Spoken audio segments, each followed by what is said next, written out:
Alexa, what's my schedule on the 26th?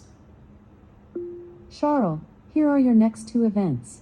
Tomorrow, at 7 p.m. there's General Election 15, and on Saturday, November 26th, at 8 a.m. there's Bimmerianz Fest 5 Datum Jelatek.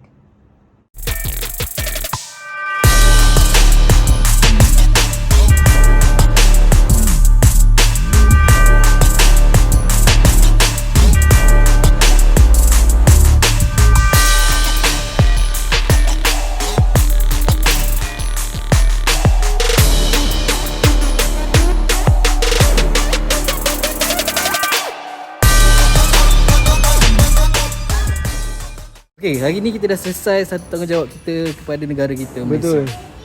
Dan kita ada lagi satu event minggu depan. Ya, yang penting juga.